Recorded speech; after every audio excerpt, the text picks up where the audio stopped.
investigative researcher, I love to conduct case studies. And by doing this, I discover new things. I discover a lot of answers. Now, this is exactly the point.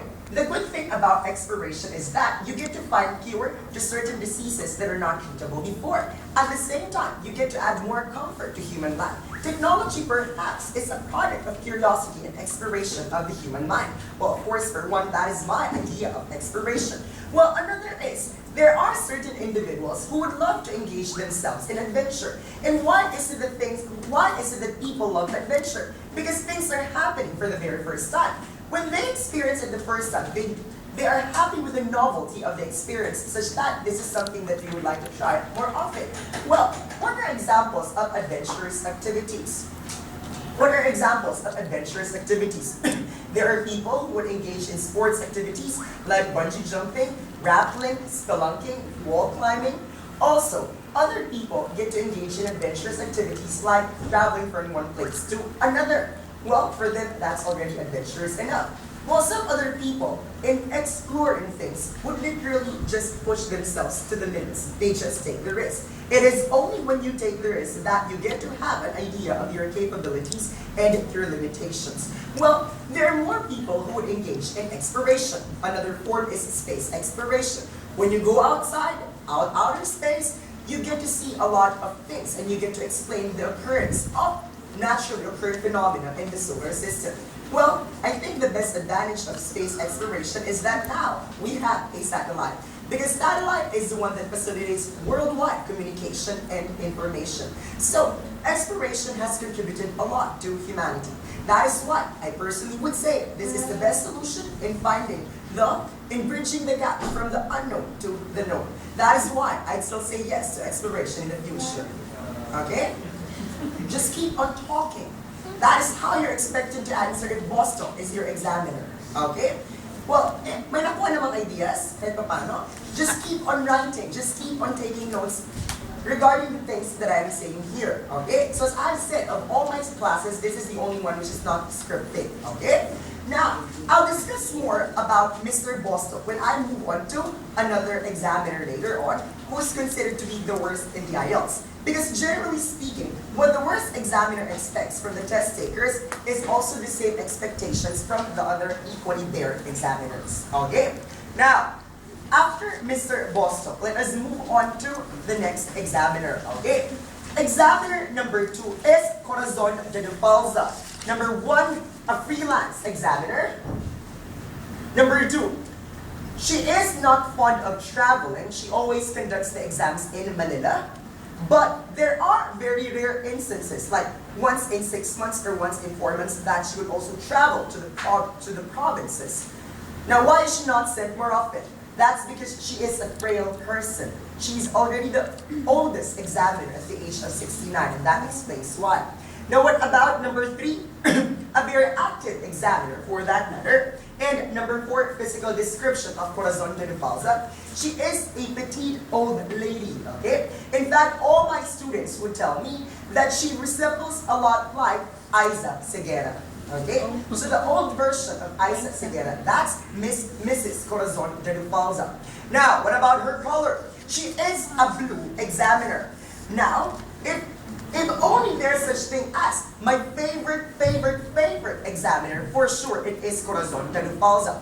Why? To give you an example of the benevolence of Corazon de Falza, this is what she would do.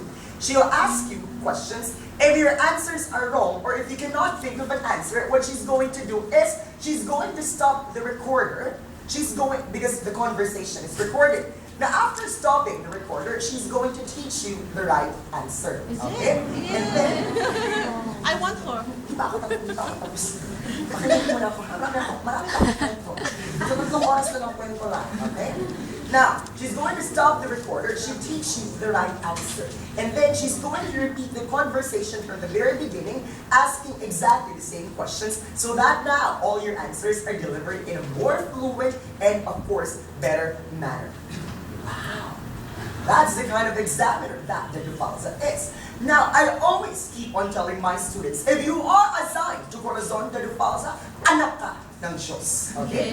In the last 4 years, I've conducted the examination. Hindi pa umaabot sa 10 ang bumabagsak kay de Falza. Now, if in case you fail in the examination under the Duvalsa, then what are you supposed to do? Magsaksak ka na lang, okay? You commit suicide. You have no chance anymore of passing the IELTS. Why? She is already considered the most lenient of all the examiners in the Philippines, okay?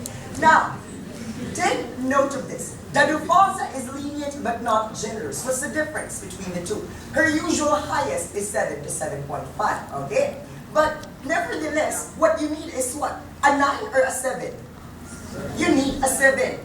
You want a 9. But basically, what's more important? Passing the exam or getting a 9? Just passing, right? Just to pass. Debs na, if she did not give you 9.0, what's more important, you pass in the examination. If you are a potential 9er, be sad if you're assigned to the Duvalsa because 9 is a grade that you'll never get. Usually her highest is a 7 or 7.5. But almost all, no, not almost all, literally all, like 99% would get 7 from the Duvalsa. Okay? Now, what about Liz? Okay? She is lenient in speaking but not in the writing component. Why? Because Corazon de Duvalsa is one of the Professor Emeriti of the UP Diliman College of Arts and Letters, Department of English Studies and Comparative Literature. She is a national author by profession. That is exactly the reason why her standards are higher in writing. Okay? So she might be lenient in speaking, but not that much in the writing component. Now, going back to the speaking subjects, why will she maximize your potential in passing the exam? Above all, she is very accommodating. At the same time, when she asks questions, quoting my niner, Dorothy Joy Sibeng, the first ever person given a 9.0 in speaking by Corazon de Duvalsa, quoting Dorothy Joy, she said, the questions of the Duvalsa are not intellectually stimulating. Okay? Questions like, what can you say about your family? What can you say about your friends? Which one is more important, your family or your friends? Basic questions like those, okay? But take note, because she is a seasoned examiner, she's one of the pioneers here in the Philippines. She asks a lot of questions, at least 15, okay? She will not allow you to finish your answers. By the third sentence of talking, she'll ask you the next question. And take note, she does not stick to one topic, okay? At least you have an idea that she asks a lot of questions. But this is just one thing for sure. Be the most talkative person that you can be, and you're already assured of passing the exam if you're assigned to Corazon de Duvalsa. Knowing that she is a blessing examiner, I wouldn't discuss much of her because you'll pass the examination anyway. Okay? Now, we now move on to the next examiner. Examiner 3. Nag-record ba kayo? Pwede tignan nyo.